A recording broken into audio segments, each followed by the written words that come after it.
1,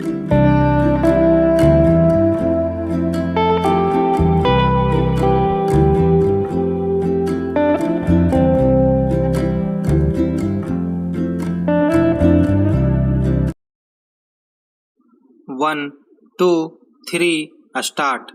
उपसभापति महोदय, भारत सरकार ने हमारे महान पड़ोसी चीन को एक सांस्कृतिक शिष्टमंडल भेजा है।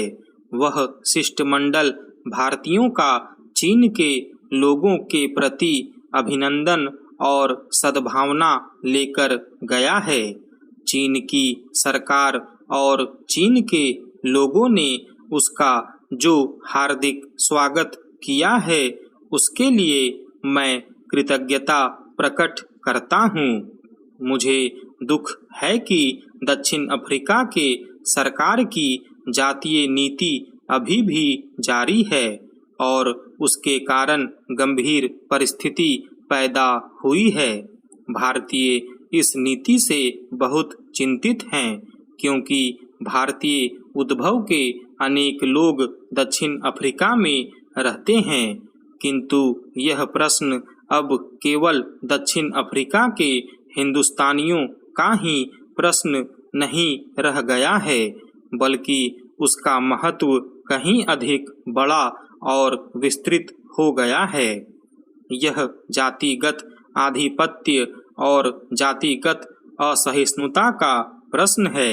अफ्रीका में रहने वाले हिंदुस्तानियों से भी अधिक अब यह अफ्रीका के रहने वालों के भविष्य का प्रश्न है।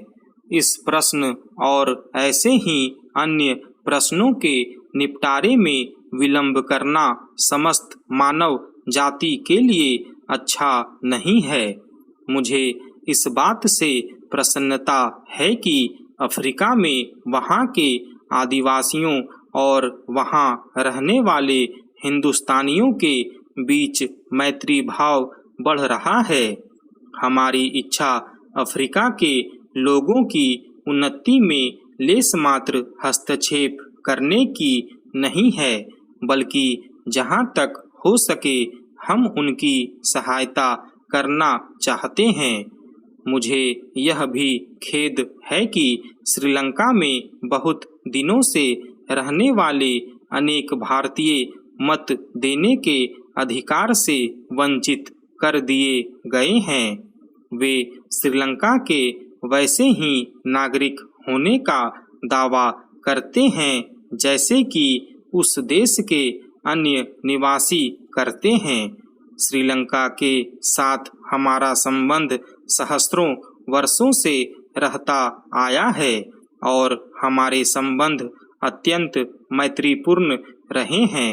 हमने श्रीलंका की स्वतंत्रता का स्वागत किया था और हम यह आशा करते थे कि उसके लोग स्वतंत्र जाति के रूप में हर प्रकार की प्रगति करेंगे, पर वहाँ के नागरिकों की एक बड़ी संख्या को उनके अपने नैसर्गिक स्वत्वों से वंचित कर देने से सच्ची प्रगति नहीं हो सकती। उससे तो बहुतेरे जटिल प्रश्न और उलझने ही पैदा हो सकती है, जैसे कि हो भी गई है। पिछले अनेक वर्षों से हमारे यहाँ खाद्य पदार्थों की कमी रही है और अन्न बड़ी मात्रा में बाहर से लाना पड़ा है। इस काम में संयुक्त राज्य अमेरिका से हमें बड़ी सहायता मिली है और उस महान देश ने जो उदारतापूर्ण सहायता की है, उसके लिए हम कृतज्ञ हैं। हाल के इतिहास में आज पहले पहल चावल को छोड़कर और सब अन्नों का हमारे पास बड़ा भंडार है और हम एक बड़ा भंडार बना रहे हैं, जिससे आवश्यकता पड़ने पर हमें सहायता प्राप्त हो सकेगी। इस बात का तो हमें स्वागत करना चाहिए, किंतु देश के बड़े भागों में वर्षा न होने से यहाँ के लोगों के लिए कठिन समस्या पैदा हो गई है। लगातार 5 सालों तक रायलसीमा में अनावृष्टि का कष्ट सहना पड़ा है और वहां आज पानी की आवश्यकता है। उपसभापति महोदय, योजनाएं हाथ में ली गई हैं जिनके द्वारा लोगों को काम मिल रहा है और सस्ते गल्ले की दुकानें खोली गई है। जहां आवश्यक है वहां मुफ्त खाना भी दिया जा रहा है।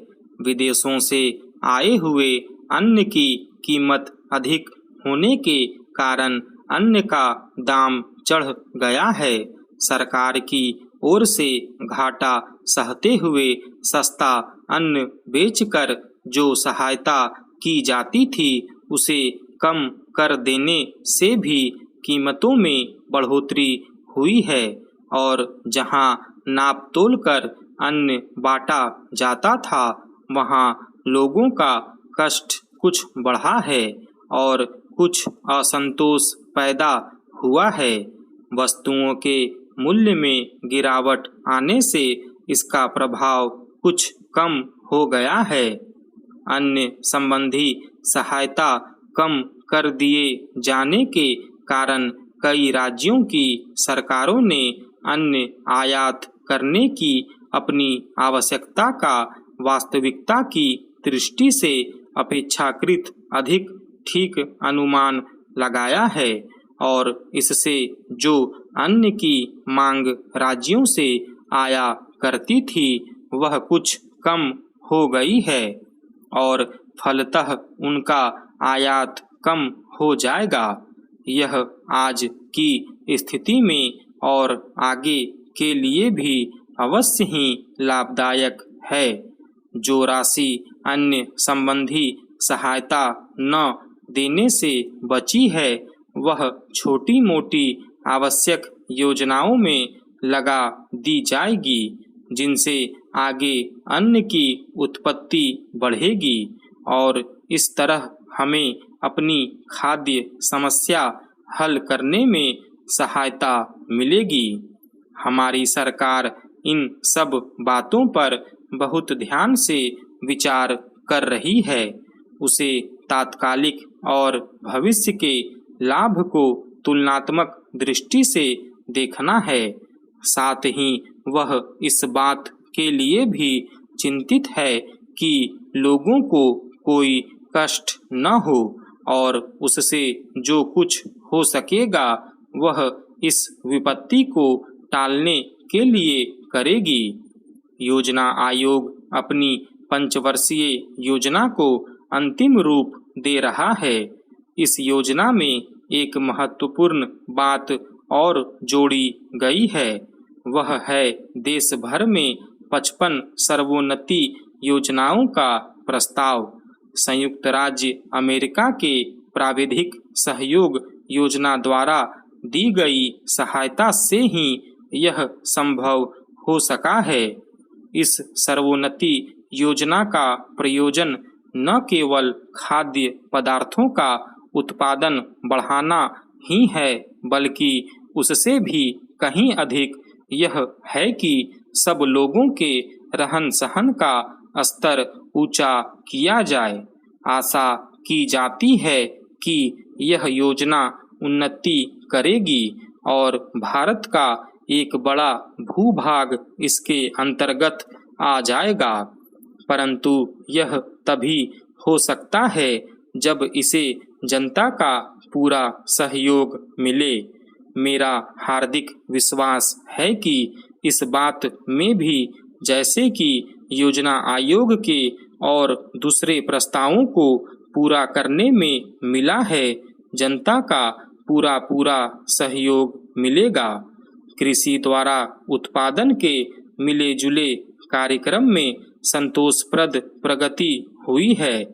1947-48 की तुलना में जब पटसन का उत्पादन 16 लाख गांठ था, 1951-52 में उत्पादन बढ़कर 46 लाख गांठ हो गया है। इन्हीं दिनों रुई का उत्पादन भी 24 लाख गांठ से बढ़कर 33 लाख गांठ हो गया है। यद्यपि कुछ प्रदेशों में सूखा पड़ जाने से इस बढ़ती सी कोई लाभ नहीं पहुंचा है। स्टॉप।